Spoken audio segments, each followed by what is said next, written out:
thousands of years, rivers have been the lifeblood for landlocked civilisations across the world. And for me, walking along these majestic stretches of water is still one of the best ways of leaving the stress of 21st century life far behind. Crossing 2 counties and connecting 2 of the Midlands' most picturesque towns, this is a glorious 17-mile trek that winds along both sides of the River Severn. I'm going to explore the remarkable stories of the people and landscapes that are part and parcel of living on the Severn, to get a glimpse of life, past and present, along this stunning stretch of river.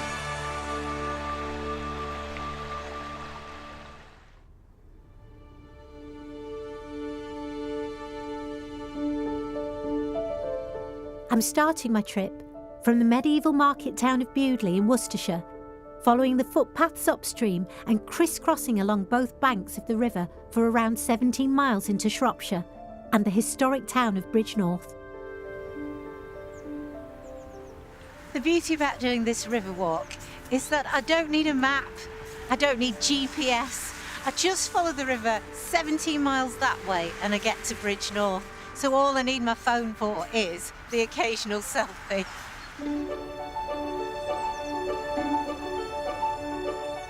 The Severn is Britain's longest river, beginning its 220-mile journey in the Cambrian Mountains of Wales, then winding its way through England into the Bristol Channel and Atlantic. I'm kicking off my hike on the eastern side of the riverbank at Bewdley. There's been a bridge spanning the river here since medieval times, with the town evolving into a thriving inland port for trade between the Midlands and Bristol during the 17th and 18th centuries. In just a few minutes' walk, the busy sounds of the town have been replaced by the lush tranquility of a trickling river and serene birdsong. I was born and brought up in Oldham, Lancashire, one of the old towns of the Industrial Revolution. And one of my first memories was travelling with my mum and dad and my siblings to explore England's green and pleasant land, as my dad used to call it. And we'd go to such places like the Peak District, the Derbyshire Dales, the seaside. And this memory has never, ever left me. And one of the ways to escape the urban sprawl of city life and to clear those cobwebs, I often travel to find a new walk. And I'm told that the Severn Valley River Walk is one of the best trails in the country. A mile upstream from Bewdley is the first of 6 bridges on this stretch of the trail. But the only thing allowed to cross this bridge is the 320 million litres of water that flows over 70 miles every day from the Elan Valley in Wales. But the River Severn also has a hands-on role to play when it comes to supplying water to our taps. Just round the corner at Trimpley is a huge man-made lake that acts as a lifeline to conurbations all over the Midlands. This reservoir was built to suck water out of the Severn, ready to be treated and pumped 16 miles underground during peak demands from thirsty city dwellers. As well as keeping an ever-growing population supplied with critical tap water, reservoirs are often a great location for those looking for a little fun on the water.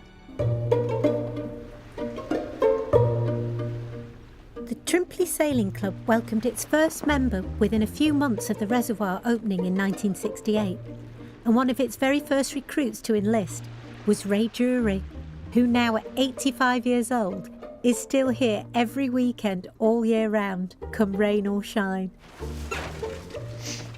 You come in, Shauna. Yeah, I'm coming in. Sit in the middle of the boat for the start. Yes, Captain. Who better to take me out for my first ever sailing lesson? A bit, that's it. Watch the telltales on the front of the sail. Got you. And they should be flying level. All right. Oh, it's like being back at school. That's it, that's lovely. We've got the hang of this now, Ray. Yeah, no problem. So which one's right and which one's left? They were Is a little port... left port left in the bottle. OK, left is port, star is right. Do you know what? I was never very good at knowing my right from left. I'm still having problems now. So you're the captain now. Oh no, I thought you were the captain, Ray.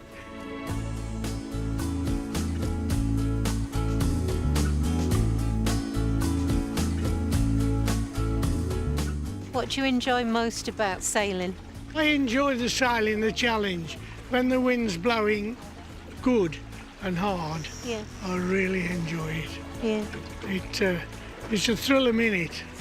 Now what do I do? Now pull Oh, okay. towards you and we're going to tack. All right, we're going to tack. Keep going, keep right. going, keep going. Oh, it's coming over. Oh, no, Yeah, it's you'll not. come to the other side. Keep it over that side. That way. I've got you. What about that? That's all right. You're getting too good a sailor. But just as I'm starting to enjoy myself, the wind is literally taken out of my sails. There's no wind. You come on this side with your sail I will. and toes in the tow strap. Now lie down over the water. Come on, right out, Oh no, this is quite... right out. No, come on, sail. When you've gone too far, your bum will be wet. Oh, So no. carry on like that. Nothing's happening. Yeah. You see, my bum's not very heavy. No. Ray. Pull oh, your sail, oh. sheet your sail in a little bit. All right. Yes, that's fine. You're not nervous, thank goodness. No, I'm not nervous because I'm with you. I mean, I can only fall in. That's the worst that can happen. That's it, yeah. I'll tell you what, it'll be cold. Yeah. 'Cause it's cold in the middle of the summer. How many times have you fallen in? About 100. Oh, no. Despite the odd capsize or two, Ray brings his 35-year-old boat out to race every Saturday, no matter what the weather. Quite often I arrive and I don't feel very bright. Right. And I don't know, I just feel dull and miserable. But once I've sailed, it's like having a magic tablet. Yes, it does make me feel like a new man. Yes. And if I've won, so much to the better. Yeah. How many times have you won? Well, last year I won every Saturday trophy, so it was a few wins. Now the Severn's a beautiful river. I wouldn't like to take this on there though. There's too much current and How do you think I've done today? you've done exceedingly well. I'm not kidding, you're a natural. I'm quite serious about this. Oh, I'll come then. I'll come and race with you on a Saturday. You come and race with me on a Saturday. I'll have you as my crew any day. Oh, thank you, Ray. It's no wind. We're just stuck in the middle of the lake. Did you bring any sandwiches? That's it. Just west of Trimpley is arguably one of the finest looking bridges on this stretch of river. At the time of its opening in 1861, the 200-foot Victoria Bridge was the longest single-span cast-iron bridge in Britain. As we hike on, about 2 hours into our walk, there's a chance for a breather and a cup of tea in the picturesque village of Upper Arley.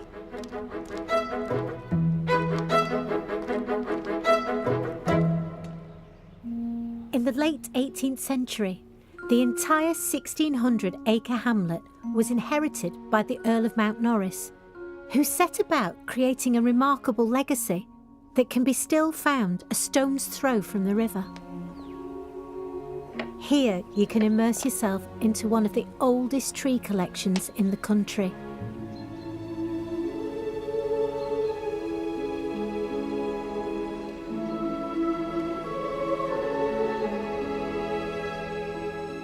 Arley Arboretum is home to over 300 extraordinary trees. Sourced from all corners of the globe, meticulously planted and cared for over the last 250 years. This is a forestry wonderland. Looking after the legacy of this remarkable estate is David Causer. It is special here. I get a kick out to coming to work every day. What tree is your favourite? The Wellingtonia. And they're redwood. They are, yes, yeah. As you can see, it's fibrous. Yeah, it is. It's quite soft, isn't it? And what's special about a redwood? I mean, it's probably one of the oldest trees in the world. It can survive fire, it keeps going, getting bigger and bigger, and it's the size of it. You just can't beat it. So how does the redwood survive fire? It's the fibre on the outside of the tree protects the actual trunk.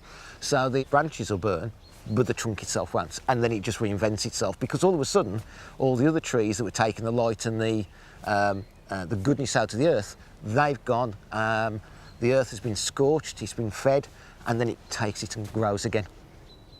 When you're planning an arboretum like this, you've got to be visionary, because you never live to see how it comes into complete fruition. No, not at all. And these days, everything's about new, so new car, new phone, whatever. Here, the Arboretum is about age. So this gets better with every year that goes by. You don't want to see a tree at 25 years old. You want to see a tree at 250 years old. What we're trying to do here is to try and get the children out to see them. We don't say they can't play, we come and let them run around, we let them climb the trees and just get them out there and see them enjoying themselves. And to me, one of the things for me, I've been here 5 years, we had some inner city children come for a visit, and one chap stood in the middle, did a 360, and he said, I've never seen anywhere where there's no buildings before. And to me, that was really special. I think trees are like the buildings of nature, aren't they? They really are. I mean, when you look up and you can see, it's like a whole world up there.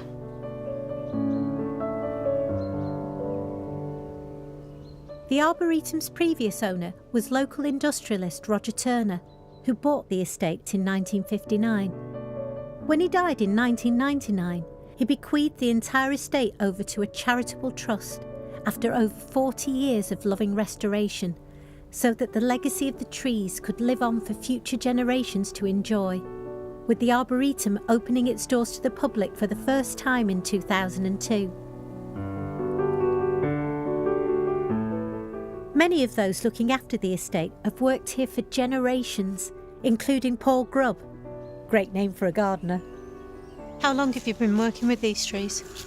I've been here for 43 years now. One of Paul's favourite trees is this 120-foot Corsican pine, one of the tallest in the country.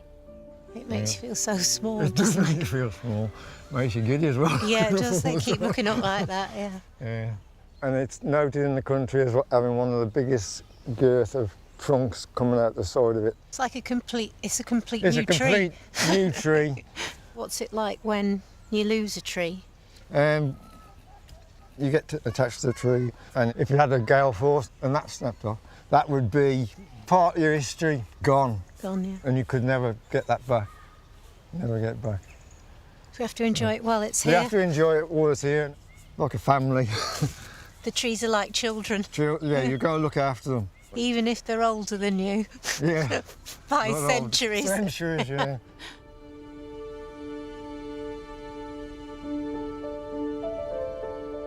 As we cross counties into the rural beauty of Shropshire and the halfway point of our hike, there is evidence of the river's former role as an industrial workhorse. Scattered along the trail are huge slabs of sandstone, remnants from a once thriving nearby quarry that shipped sandstone blocks up and down the river on barges for constructions big and small all over the region, including the bridge back at Bewdley and Worcester Cathedral. It's just one of the many artefacts left over to remind us that this majestic river was once a thriving artery of industry. Just around the corner is the rambling beauty of the Severn Valley Country Park that boasts some of the finest views of the River Severn landscape. But here too are remnants of the region's industrious past, for buried deep below visitors' feet are miles and miles of deserted coal mine tunnels. 2019 will mark the 50th anniversary of the closure of the Alverley mine, and one of its 600 or so miners who made a living there was 81-year-old Trevor Jones, who worked down pit for 12 years and still lives less than a mile away. Trevor, what was this view like 65 years ago? This used to be a flat field, and Right. there used to be a cow shed at the bottom there where the farmer used to farm his cows. How old were you when you started working? 15. 15. Yeah. And my dad and two more brothers worked down this mine. My granddad worked at another mine, which is Kinlet. All this is spoils. All this is all what used to bring up from the pit. All it used to be the old rock. Right. So just underneath there's some spoils then, Oh, isn't there's a load of coal still under here, mixed with the old rock, you know. So it looked a dump to start with, you know, it was all black and coal. Yeah. Look at it now. And then it was covered with soil, so many inches of soil, and then they planted all these trees and made a lovely country park of it. This is my old axe. So This is the only tool that I've got left. My neighbour brought me this back up, and it has got my name on it. You can stamp there 105, that was my number. How did you use it? Timber that end, slamming up that end. So. You had to be really, You had to be strong, yeah. When I first went onto the coal face, I got a weak neck, but you soon get strong. The day shift used to start at 7. Right. We used to have to be down the pit for 7, down. And we used to be coming back up again was 2:30, so it was a 7.5 hour shift underground. When you got down to pit bottom, which was 1,100 foot underground, I used to have to walk about a mile down that way towards Arley, and then I used to have to walk about 1.5 miles almost up to about Romsley, up this So side this of the is way. all underground? So this is all underground. What would happen if you wanted to go to the loo? No loos down there. No, exactly. You scratch a hole and done it. Oh, wow. Wow. So Right. there was no drinking water, so you took down there, whatever drink you took down there, that's all you had. But Trevor's life took a dramatic and nearly fatal turn when a mine roof collapsed on top of him. We were just opening a new face up. We'd worked the old one out and starting a new face, and there was a few faults on it. I'd just sent for the fireman. I wanted a hole fired for me, and all of a sudden it slipped down and buried me. It's been very, very frightening. Well, it was really, because as soon as that happened,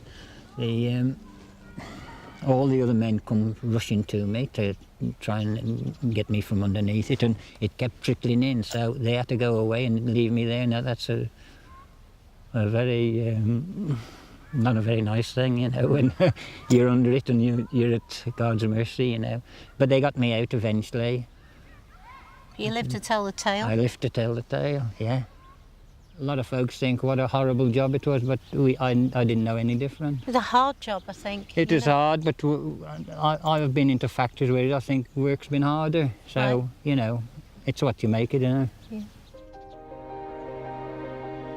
When the coal mine was closed in 1969, thousands of tons of spoil were left on the abandoned site, and for over 15 years the area was little more than a toxic wasteland.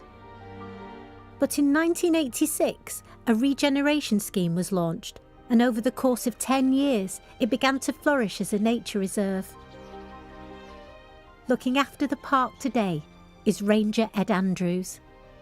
How's the sort of habitat adapted to, being on a spoil heap? How have you watched it grow?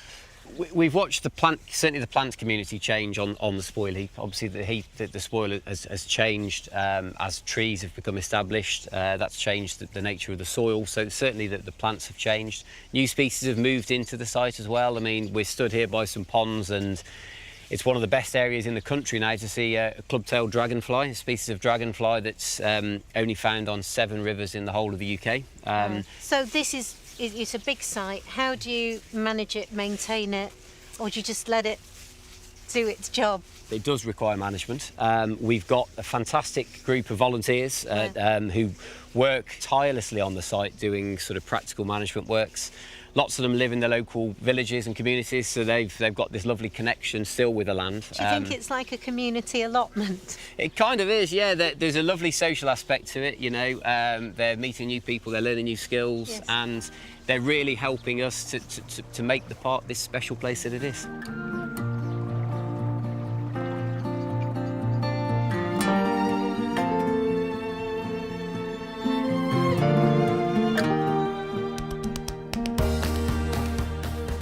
I'm switching over to the other bank of the Severn for the final leg of our river walk. Coal mining first started on this side of the river in the early 1800s, with coal originally shipped up and down the river on barges. until the Severn Valley Railway line opened in 1862, allowing steam locomotives to transport much-needed coal to the carpet factories of Kidderminster and the power station at Coalbrookdale. Oh. There's supposed to be a ferry crossing here at Hampton Road.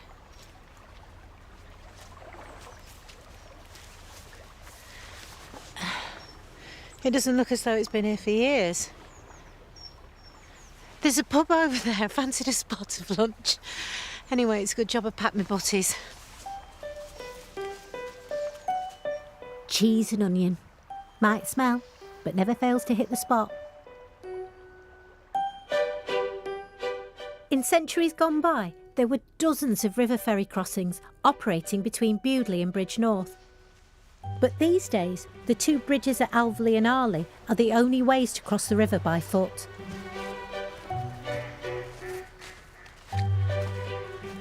Hey, I'm not disturbing you, am I? No, you're fine. What are we waiting for? A fish? A fish? There's millions of them in here. Are there? And is this your dad? Yep. Dad, how long have you been fishing? I've been fishing since I was 9. And what do you do with the fish once you've caught them? We'll just release them. You take a photo, usually. To and then prove we that you release them. actually caught the fish? Yeah. And it was that big? Yeah. The actual fish we would catch. That big? Yeah. Between the eyes. You can really relax out here, can't you? Yeah. What kind of fish do you find in the Severn? Majority, it's very well known for its chub and its barbel. It's a very, very clean river and a very productive river.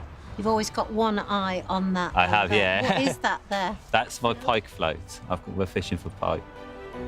Hey, looks like we might have a bite. Oh, we've got a fish! Oh, he's let it we go. lost him.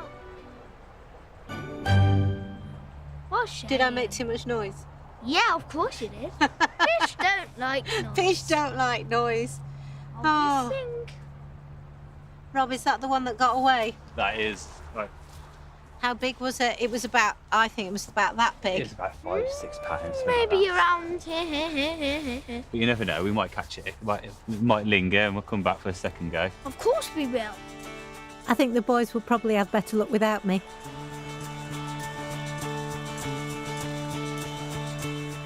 And so, with the ruins of Bridgnorth Castle in sight, I'm finally on the last leg of my epic journey and a step closer to that hot bath I promised myself tonight. The River Severn neatly splits the historic town of Bridgnorth into High Town and Low Town, where you'll find one of the biggest perks of this walk, the opportunity to return back in style on the famous Severn Valley Railway.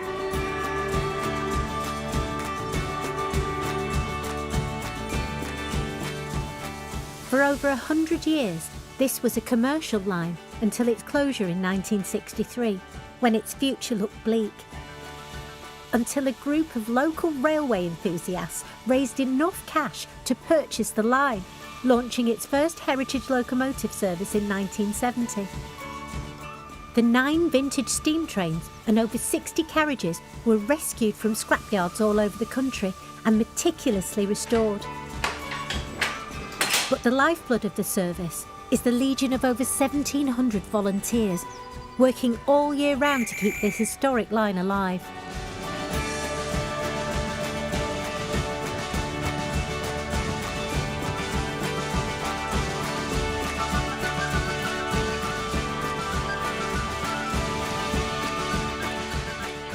Making sure everything stays on track is company chairman Mike Ball. My grandfather worked as an electrical engineer and he came to do his final study in England in the 40s. Okay. So he was at Southport, then worked at a power station that operated the railways back just outside of Bombay. Oh, right, okay. When they went back. So Right. My mum has these memories of the halcyon days of being on a train, something like this. Tell me why this particular stretch is so special. It's a beautiful part of the country. The railway follows the River Severn all the way along. That's a great thing because the scenery is wonderful. It's a difficult thing for other reasons, because when you have a railway in a valley, the hillsides keep wanting to move to the river. So one of the difficulties that we have is that the infrastructure the railway runs on continually needs maintaining and reinforcing, otherwise the hillside moves into the river, which is not a good thing for a train. Is it all run by volunteers? It's primarily run by volunteers. The guards are volunteer, the buffet staff are volunteers, the people who are driving the engine are volunteers. So the operational side of the railway is all volunteers. And, you know, they come and work on the railway because it's fun for them. They want to do that. And that goes off across to the public. So the passion is shared with the people that are travelling on the train, and it just generates enthusiasm. It's like taking part in living history, isn't Yeah. it? The young people who get on. Yeah. You know, it looks nothing like an everyday train. No, it doesn't. No, it doesn't. It's about having the stations in the right period. It's about having the staff in the right uniforms in the right period, and just doing it how it used to be. Ladies and gentlemen, next station is Hampton Load. The headline act on this line are the stunning steam locomotives, some of which are nearly 120 years old.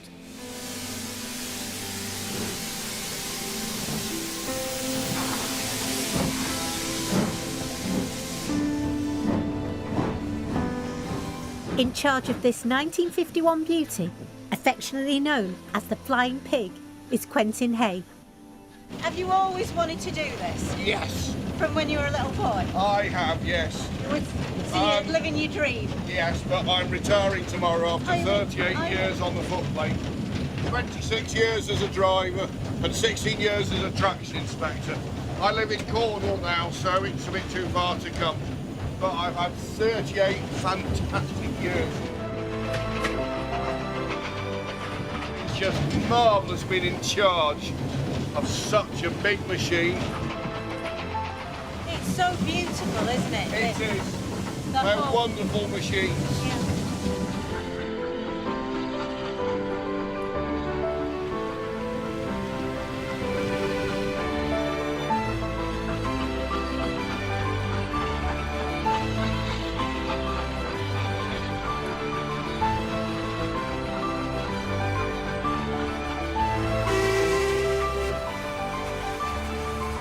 So there you go, I'm back where I started. I've met some incredible people on my river walk, who are our living histories, sharing their personal stories and passions. And I've been fortunate to witness some truly remarkable landscapes too. From wooded woodlands, full of autumnal colour, to breathtaking riverside bella vistas. What strikes me most of all is that you don't have to travel far to find tranquility or shut off the outside world. All of this serene splendour is just on your doorstep. This has been a life-affirming river walk, and I feel the city cobwebs have truly been swept away. Like my dad said when I was little, it is England's green and pleasant land.